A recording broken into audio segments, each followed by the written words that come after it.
रामपुर नाम का एक गांव था जो शहर से बहुत दूर पहाड़ों के नीचे बसा था। गांव देखने में बहुत सुंदर था, लेकिन उसके अंदर एक अजीब सा डर फैला हुआ था। हर साल क्रिसमस के अगले दिन गांव की कोई ना कोई औरत खुद ही अपनी जान दे देती थी। लेकिन आखिर वो ऐसा क्यों करती थी? ये राज गांव के अंधेरे में ही दबा हुआ था।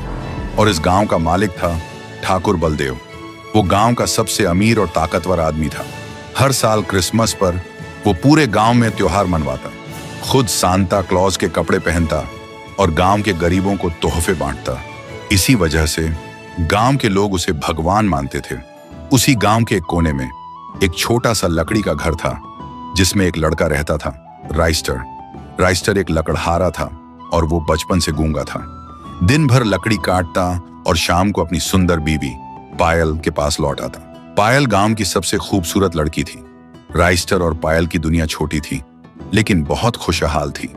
राइस्टर बोल नहीं सकता था, इसलिए पायल उसकी खामोशी को समझती थी, और पायल की हंसी राइस्टर की पूरी दुनिया थी।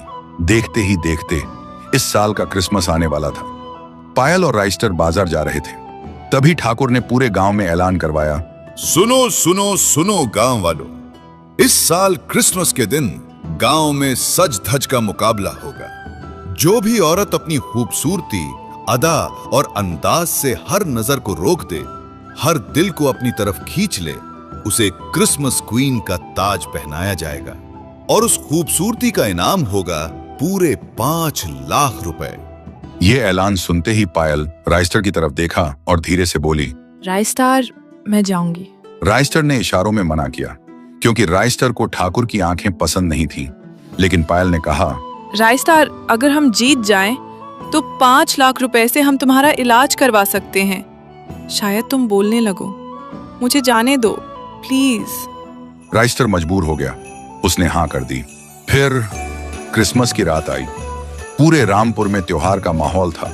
गांव के बीच वाले मैदान में एक बड़ा सा स्टेज बनाया गया था। हर तरफ हंसी, शोर, गाने और लोगों की भीड़ थी। ठाकुर खुद सांता बनकर लोगों को तोहफे बांट रहा था। इधर गांव की कुछ औरतें तैयार होकर आई थीं। हर किसी के मन में एक ही सोच थी, शायद इस बार किस्मत बदल जाए। इसी भीड़ में पायल भी खड़ी थी। वो घबराई हुई थी, पर उसकी आंखें बार बार राइस्टर को ढूंढ रही थी। फिर कुछ देर बाद शुरू हुआ सज धज का मुकाबला। एक एक करके औरतें आगे आईं। कोई थोड़ी देर चलती, अपनी सजावट दिखाती और फिर वापस चली जाती। लोग देखते, ताली बजाते और फिर दूसरी औरत आ जाती। सब कुछ बड़े आराम से चल रहा था। सबको मजा आ रहा था। फिर आखिरी में पायल आई। पायल जैसे ही आगे बढ़ी, पूरे मैदान में शोर मच गया। लेकिन राइस्टर का दिल जोर जोर से धड़क रहा था। उधर पायल को देखते ही सांता के भेष के पीछे ठाकुर के चेहरे पर एक हल्की सी मुस्कान उभरी। फिर थोड़ी देर बाद त्योहार अपने आखिरी दौर में पहुंच चुका था। ठाकुर ने ऐलान किया, सुनो सुनो रामपुर वालों, इस साल की क्रिसमस क्वीन पायल है। तालियों की आवाज गूंज उठी। कुछ औरतें मुस्कुराईं, कुछ चुप हो गईं। पायल घबरा गई। उसे यकीन ही नहीं हुआ। फिर ठाकुर ने उसके सर पर क्रिसमस क्वीन का ताज पहनाया और धीमी आवाज में उसके कान में बोला, तुम बहुत खास हो, सबसे खास। पायल का शरीर थोड़ा सा कांप गया। फिर ठाकुर ने कहा, तुम्हारा असली क्रिसमस गिफ्ट हवेली के अंदर रखा है, वो सबके सामने देना ठीक नहीं होगा। यह सुनते ही पायल ने राइस्टर की तरफ देखा। राइस्टर ने इशारों में उसे मना किया, लेकिन पायल ठाकुर की बात टाल नहीं सकी। इसलिए वो ठाकुर के साथ हवेली की तरफ चल पड़ी। लेकिन राइस्टर को कुछ ठीक नहीं लगा। उसे अजीब सी घबराहट हुई, इसलिए वो भी चुपके से उनके पीछे पीछे चल पड़ा। देखते ही देखते 1 घंटा बीत गया। त्योहार में से लोगों की भीड़ धीरे धीरे कम होने लगी। उधर ठाकुर के घर के बाहर गेट पर राइस्टर ठंड में ठिठुरता हुआ अपनी पत्नी का इंतजार कर रहा था। उसे अब घबराहट होने लगी, इसलिए गेट की तरफ भागा। लेकिन गार्ड्स ने उसे रोककर कहा, ओए गूंगे, कहाँ घुसा जा रहा है? राइस्टर ने हाथ जोड़कर इशारा किया, मेरी बीवी अंदर है। गार्ड्स जोर से हंस पड़े। तेरी बीवी अब ठाकुर साहब की सेवा कर रही है, कल सुबह आना। यह सुनते ही राइस्टर गुस्से में अंदर घुसने लगा। लेकिन गार्ड्स ने उसे पकड़ लिया और लात घूंसों से उसे बुरी तरह मारा और कहा, भाग यहां से गूंगे, वरना जान से मार देंगे। लेकिन राइस्टर जख्मी हालत में ठाकुर के घर से थोड़ी दूर खड़ा होकर पायल का इंतजार करता रहा। 2 घंटे बीत गए थे। रात के 3 बज गए। त्योहार पूरी तरह खत्म हो गया। सब लोग चले गए, लेकिन पायल बाहर नहीं आई। अब उसे बहुत बेचैनी हो रही थी। तभी अंधेरे में राइस्टर को पायल आती हुई दिखाई दी। उसकी पीठ पर एक बैग था जिसमें 5 लाख रुपए थे। पायल को देखकर राइस्टर की सांस थोड़ी हल्की हुई। वो पायल की तरफ देखा और इशारों में बोला, क्यों इतनी देर लगी पायल? मैं बहुत डर गया था। पायल ने राइस्टर को देखा। वो ठंड से कांप रहा था, जख्मी भी लग रहा था। वो थोड़ी घबरा गई, फिर प्यार से बोली, पागल हो क्या तुम? इतनी ठंड में यहीं खड़े रहे। आज क्रिसमस था। ठाकुर के घर में दूर दूर से उनके रिश्तेदार आए थे, इसलिए सबसे मिलते मिलते वक्त का पता ही नहीं चला। पर तुम यहाँ क्यों रुक गए राइस्टार? घर चले जाते ना। अगर तुम्हें ठंड में कुछ हो जाता तो मैं क्या करती? तुम्हें पता है ना राइस्टार, तुम ही तो हो जिस पर मेरी पूरी दुनिया टिकी है। राइस्टर ने कुछ नहीं कहा, क्योंकि उसे पायल पर भरोसा था। फिर दोनों घर पहुंचते हैं, पर उस रात दोनों बिना कुछ बोले चुपचाप सो जाते हैं। फिर सुबह हुई। राइस्टर की आंख खुली। वो धीरे से उठा और देखा पायल पास नहीं थी। राइस्टर थोड़ा घबरा गया। वो बाहर निकला और इधर उधर देखा, पर पायल कहीं नजर नहीं आई। तभी दूसरे कमरे से एक हल्की सी आवाज आई। राइस्टर के दिल की धड़कन तेज हो गई। वो भागता हुआ दूसरे कमरे की तरफ गया और अंदर का नजारा देखकर राइस्टर के होश उड़ गए। पायल एक स्टूल के ऊपर खड़ी थी और उसकी गर्दन के पास फांसी का फंदा बना हुआ था। वो लटकने ही वाली थी। राइस्टर भागते हुए आया और स्टूल को पायल के पैरों के नीचे से हटा दिया। पायल जमीन पर गिर पड़ी और जोर से चिल्लाई, मुझे मरने दो राइस्टार, मुझे मरने दो। लेकिन राइस्टर ने उसे जोर से अपनी बाहों में भर लिया। पायल फूट फूट कर रोने लगी। मैं तुम्हारे लायक नहीं रही राइस्टार, मैं अपवित्र हो गई हूँ। ठाकुर ने मेरे साथ रात में। वो पूरा बोल नहीं पा रही थी, बस रो रही थी और कांप रही थी। फिर भी वो बोली, मैं तुम्हारी आंखों में कैसे देखूंगी राइस्टार, इसलिए मैं जीना नहीं चाहती, मुझे मरने दो। पायल की बात सुनकर राइस्टर के शरीर में जैसे बिजली दौड़ गई। तभी राइस्टर ने पायल को और कस के पकड़ लिया, जैसे बिना बोले ही कह रहा हो, तुम्हारी कोई गलती नहीं है पायल, गुनाह उसने किया है। सजा तुम खुद को क्यों दे रही हो? सजा उसे मिलेगी। कुछ पल तक दोनों चुप रहे।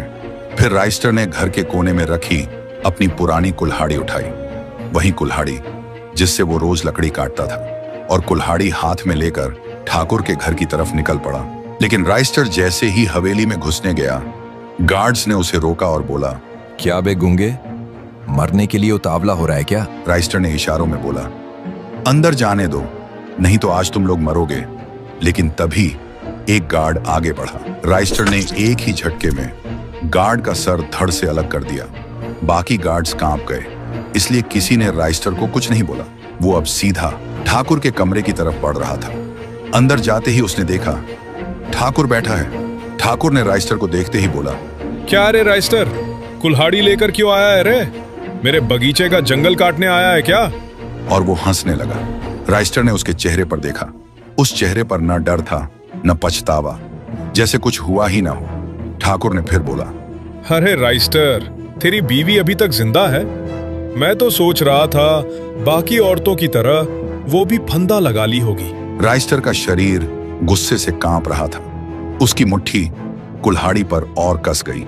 ठाकुर सोफे से उठकर राइस्टर के पास आया और बोला, तेरी बीवी ने कल रात मेरी बड़ी अच्छी सेवा की, आज रात भी भेजने का इरादा है क्या?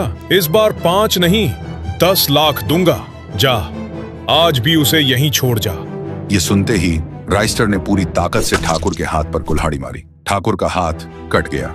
ठाकुर दर्द से चीखा, गार्ड्स, गार्ड्स, कोई अंदर आओ। लेकिन कोई गार्ड अंदर नहीं गया, क्योंकि अब सबको समझ आ गया था कि आज ठाकुर का सारा पाप मिटने वाला है। फिर राइस्टर ने ठाकुर को घसीटते हुए गांव के बीच ला खड़ा किया। पूरा गांव जमा हो गया था।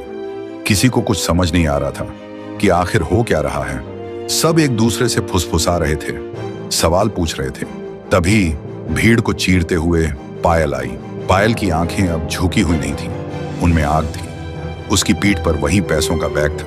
पायल ने वो 5 लाख रुपए का बैग निकाला और पूरी ताकत से ठाकुर पर दे मारा।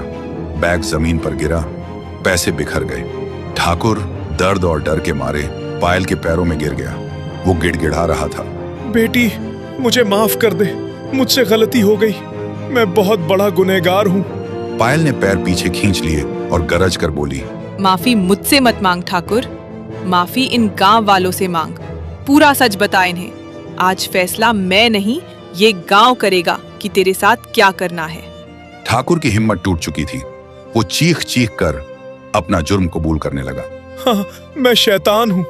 हर साल क्रिसमस त्योहार के नाम पर मैं तुम्हारी भोली भाली बेटी बहुओं को अपने जाल में फंसाता था और फिर हवेली में बुलाकर उनकी इज्जत लूट लेता था। भीड़ में सन्नाटा छा गया।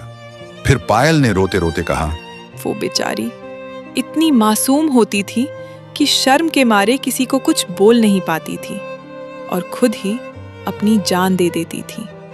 हर साल जो औरतें मरी हैं, वो सब खुद से नहीं, इस हैवान की वजह से मरी हैं। और आज अगर सही वक्त पर राइस्तार ना आता तो मैं भी यहाँ ना होती। ये सुनते ही गांव वालों के पैरों तले जमीन खिसक गई।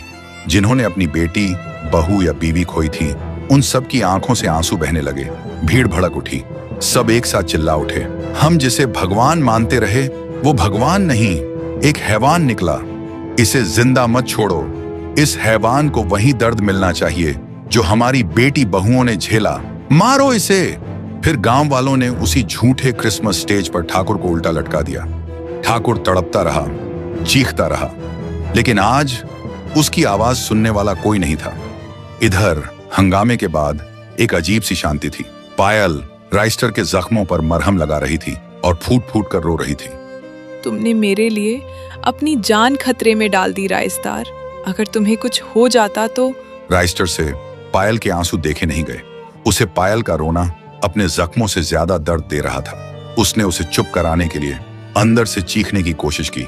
गले पर जोर लगाया, सांसें अटक गईं और तभी उसके गले से एक हल्की सी आवाज निकली, पायल मत रो। पायल का हाथ वहीं रुक गया। उसकी आंखें फटी की फटी रह गईं। राइस्टर ने फिर कोशिश की, मैं ठीक हूँ पायल। पायल की खुशी का ठिकाना नहीं रहा। उसने जोर से राइस्टर को गले लगा लिया क्योंकि आज उसे उसकी जिंदगी का सबसे बड़ा क्रिसमस गिफ्ट मिल गया था। राइस्टर की आवाज वापस आ गई थी। उस दिन के बाद से रामपुर गांव में कभी कोई नकली सांता नहीं आया, क्योंकि अब उन्हें समझ आ गया था कि इंसान की पहचान उसके कपड़ों से नहीं, उसके कर्मों से होती है। तो दोस्तों, कैसी लगी आपको रामपुर की ये कहानी? अगर पसंद आई तो वीडियो लाइक करें और चैनल सब्सक्राइब जरूर करें। मिलता हूं अगली कहानी में। तब तक के लिए जय हिंद।